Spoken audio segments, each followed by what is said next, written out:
In today's golf lesson video, I'm going to give you 7 brutal truths about how to break 90 in golf every time. I'm a PGA Golf Professional, but trust me, I have been through the frustration myself. Not only trying to work out how to break 90, but how to break 80 and even how to break 70. So here are 7 simple golf tips I wish I knew as a beginner golfer to help me break 90 every time. Before I give you these 7 simple golf tips though, if you're new to the channel, hello and welcome. If you're a returning viewer, hello again. Little reminder for you all, if you're not subscribed to the channel, please do consider hitting that big subscribe button. It helps me continue to make free content just like this to help you lower your scores. Now, hit the thumbs up if you enjoyed the video and turn your bell on so you get notified of when I upload all my new videos. Tip number 1, I want you to change your par. Everyone relates their score to what the par of the hole actually is. So for instance, this is a par 4.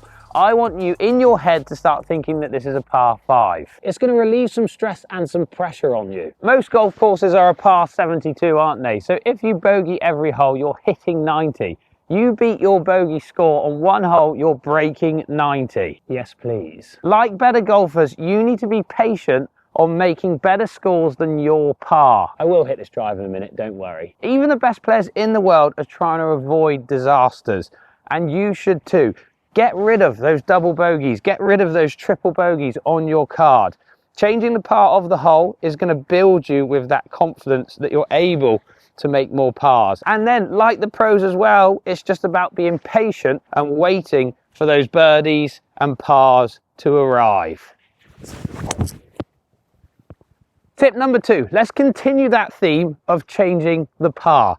That also means that you're allowed to hit your green in regulation in 1 over as well. So people that don't understand green in regulation, par 3s, if you're collecting stats, you hit the green in 1. That would be a green in regulation. If you're on a par 4, you hit that green in 2. And if you're on a par 5, you'll hit that green in 3. Let's add 1 on to each of those green in regulation stats too. Par 3s, hit it in 2. Par 4s, hit it in 3. Par 5s, hit it in 4. Again, that's going to relieve a load of pressure. And if you hit a shot, for instance, it'll hopefully stop you panicking and playing that hero shot every time as a recovery. It might mean that you'll be able to hit your favorite club more often. Like if drive is not your favorite and 3-wood or hybrid off the tee is, go for it. But in my opinion, as the stats show, the further you can get that ball down the hole and in play, the better. But if your favorite club is going to keep that ball in play more, keep doing it. Then go and get some lessons on trying to improving that club that's losing you balls. Tip number 3, and continuing that theme. Just picking my ball up, it's temporary greens this morning, so I'm not really going to put out much. Continuing that theme of keeping that ball in play, you need to have a go-to shot. And generally speaking, for better players, it's a 3/4 shot, a punch shot, a shot that you move ball position back a little bit. You put your weight more towards your front foot, your hands move forward and you get a bit more shaft lead. And then think more Tommy Fleetwood finish. You're more here, not all the way around the back of your neck. It's sawn off, it's follow through, it's controlled. You're keeping that ball, again, in play with that go-to shot. Most better players are picking this shot as well because it can be used in so many situations. I'm hitting down a massive hill here towards this par 3. I'm going to control that flight. Hitting this 3/4 shot into wind's a really good one. Hitting out from trouble, under trees, getting that ball flight a lot lower. It's such a win having a go-to shot. Generally speaking as well, because my ball position's pushed back a little bit, I'll hit more from the inside, I'll get more of a draw shape. That's lovely. Like you just can't, I was going to say you can't miss-hit it, but you can miss-hit it. But your go-to shot needs to be doing all the things you need to improve ball striking. Ball position back moves your low point forwards of the ball. So you'll hit ball then turf contact. Your weight being forward. All these things are going to move that low point forward so you strike ball then turf. Perfect for hitting a consistent strike every time. You need a go-to shot. Tip number 4, you need to start using a measuring device. These things will start to help you understand how far you hit each of your clubs. Forget how far you once hit your 7-iron that was 30 yards further than your playing average. You need to know what your playing average is with each club, and these things will help you do that. Not only are they great to help you understand how far you hit it, but they're great for course management too. I can zap things on the course. These trees are 173 yards to carry. If you don't hit it that far, you're going to have to make a decision. Do you try and hit through the narrow gap, or do you lay up short of it? Those kind of things. It's going to help you navigate your way around the course and keep yourself out of trouble. I'm personally using the Milesy IOMI 2 at the moment, and these things are packed with tech. You've got slope reading, so it will take the slope into account. You've got weather that it's taken into account. The IOMI 2 has got point-to-point technology, all sorts of things to help you improve your game and lower your scores. You've got to get a measuring device. Tip number 5, let's continue on the theme of a go-to shot. You need that in the short game as well. You need to find a shot that is repeatable and you use it as much as possible. You don't need to have Phil Mickelson's short game. You need to get the ball on the green. Yeah, just on the green. So I would find a shot that's repeatable with a mid-flight, which you're able to use in all situations.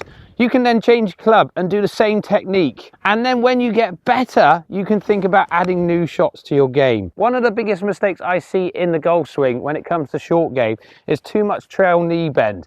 People get this right leg flexing, it gets your knees going this way, which means your pelvis lowers, which lowers your low point, and you start fatting and thinning your golf shots. So make sure when you're hitting chips that you keep your right leg as straight and as high as possible. So I'm tending to stand pretty straight. I've got a tiny bit of knee flex, but that's it. And I keep that knee flex throughout my swing. I don't let any of this happen. Knee flex here, and listen to that strike. It keeps your low point consistent and you'll start striking those chip shots better. Tip number 6, and I would say that this is possibly your lowest hanging fruit. And there's no reason why anyone watching this video could be as good as Tiger Woods with their putter. Not everybody has the ability to hit 300-yard drives.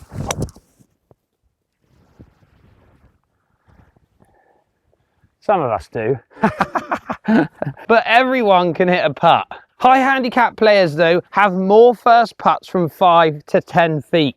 They miss the green, but will hit some percentage of their chips inside 10 feet. Putts inside 10 feet make up 28 to 32% of first putts. But when you add second putts, that number jumps to 55 to 65% for most players. If you only have time to practice one thing with your putting, focus on putts from 4 to 10 feet. Not only do you have a large percentage of putts from this distance, these are all makeable putts. And if you do have the ability to practice a little bit longer on your putting, distance control is the key. You need to be good at distance control to eliminate 3 putts. We're not allowed any 3 putts if we're trying to break 90. And that will eliminate those big numbers, which we talked about earlier in the video. Those doubles, those triples. That's lowest hanging fruit in my opinion. Tip number 7, you've got to start learning to take your medicine and stop trying to be a hero. PGA Tour players make bogey 80% of the time when in a recovery position. Think of that as in the trees or in deep rough. Your number 1 goal is to get that ball back into safety first. If you do this again, you limit those big numbers, and I promise your scores will tumble and you will keep breaking 90 every time. I hope these 7 simple golf tips help you lower your scores and break that 90 barrier. If you're trying to break 100 or trying to break 80 watching this video as well, similar rules apply. Keep those big numbers off your scorecard. Let me know in the comments down below if you use any of these simple tips in your own game. And quick reminder for you all again, if you're not subscribed to the channel, please do consider hitting that subscribe button. It helps me to continue making free content just like this to help you lower your scores. Hit the thumbs up if you enjoyed the video and turn your bell on so you get notified of when I upload all my new videos. Thank you all so much for watching. I'll see you in the next one.